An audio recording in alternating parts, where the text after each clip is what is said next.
words on screen and I want you to find out what those words are. Okay? Here goes.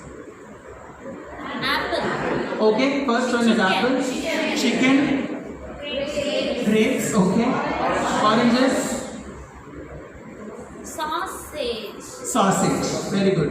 All of these words belong to the food family. All of this is stuff that people usually eat. Right? Okay.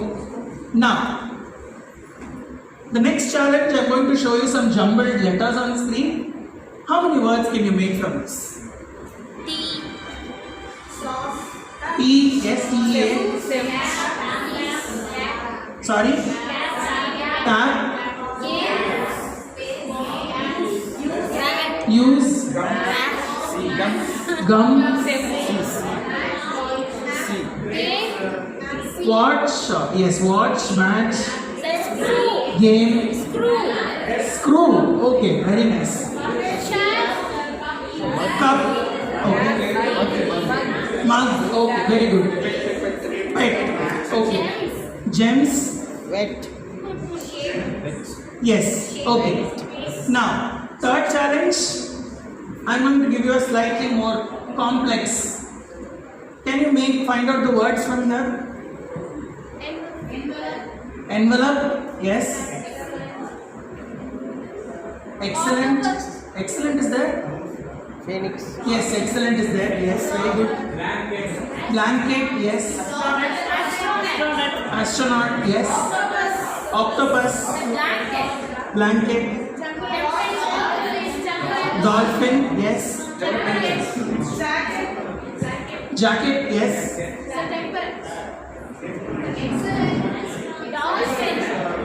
Temperance. Okay. Etc.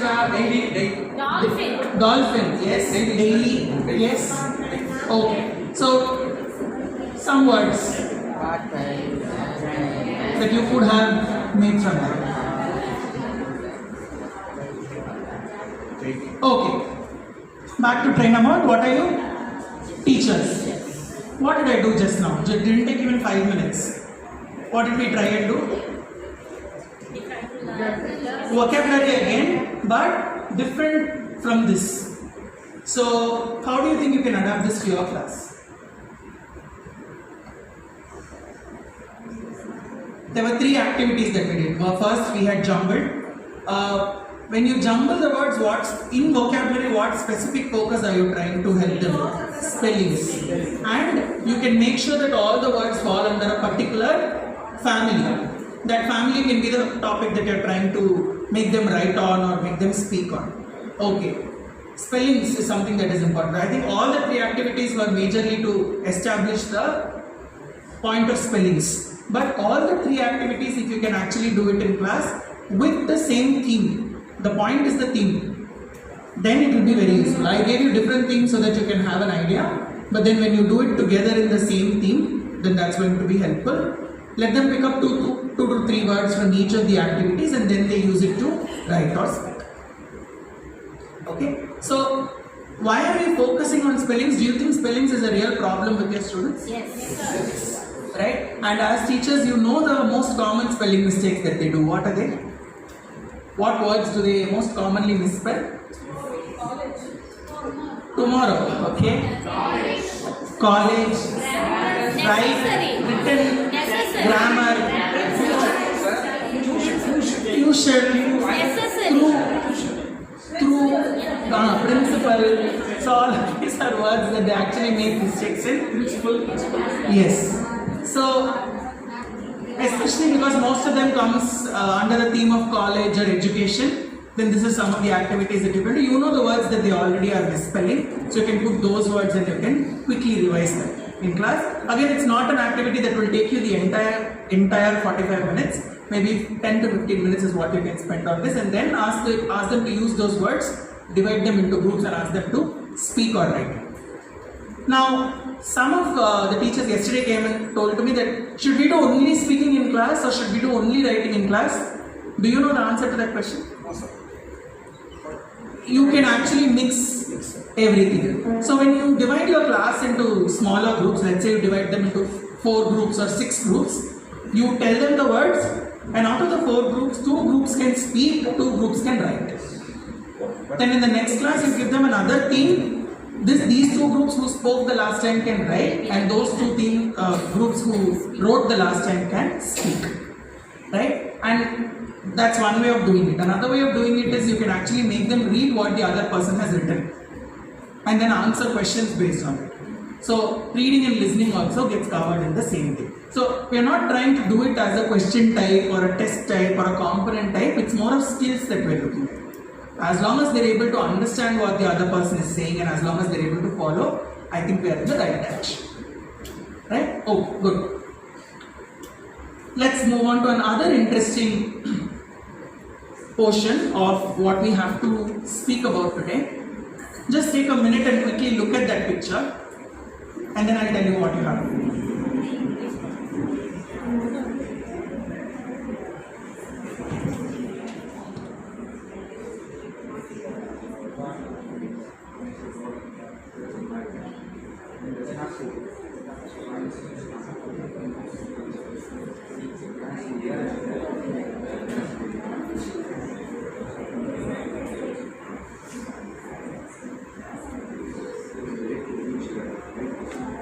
Okay, have you all observed the picture?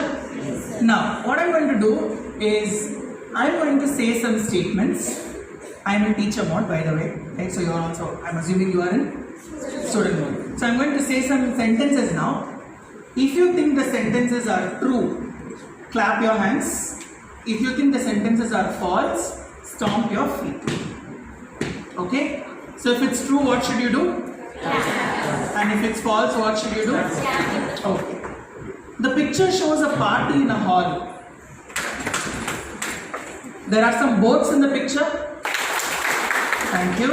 A man is selling ice creams. There are many children playing. A boy is flying a kite in the picture. There's a panda in the water. There's also some cars and buses in the picture. Okay. Back to trainer mode. What does this activity help your students do? Observation. And on the final exam that they get, they might get questions like this. Not true, false, not that level. But they might be asked to answer questions based on what they have seen. So one of the skills that you can impart in your class is to show them pictures and ask them to make notes on the pictures or start describing those pictures. Yeah, so you can ask them to speak about the pictures, you can ask them to write. Writing is a very boring thing to do, so usually you give it to them as homework and then you look at it the next day. But you ask them to look at pictures and start describing the pictures. And when they describe the pictures, what function of grammar are you trying to cover? Function of grammar. Parts of speech. What part of speech? When you are trying to describe a picture. Adjectives and adverbs. That's what you're trying to cover. Ask them to use a lot of adjectives and adverbs. If they don't know it, then they should ideally come to you and say, okay, this is what I think it is in Tamil. What's the word? So then you can give them the word that they can use, and that way they learn more. So this picture activity that we did tested you on memory. Sir? Sir, I want to ask you. What way yesterday there was a storytelling activity. Could this be an extension of that activity? Yes. So we can extend the storytelling from this. So you can say, okay, now ideally what in a class which requires a lot of speaking activity, I'll say, okay, fine, this is the picture, all this clapping and stomping. Now you think about what happens after this. People will say there was a tsunami. People will say somebody came from the top and they saved all those people. Some weird imaginative stories that the kids are actually better at this. College people don't give such foolish stories. They say, what is happening, sir? They're all at a beach. One student said, sun set down and they went home. Like, yeah, amazing. That's what happens in real life. But then you can actually ask them to extend. It also depends on the kind of pictures you pick. Sometimes if you pick, which we will actually do as an activity today, pick up some picture. This has a lot of details. So don't pick pictures like this. Pick pictures that are very vague. Like yesterday I showed you one boy coming out of it. If you actually look at the colored version of it, the ghost story that you said yesterday doesn't hold true. It's actually a very happy story.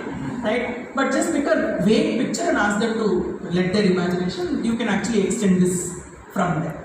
Okay.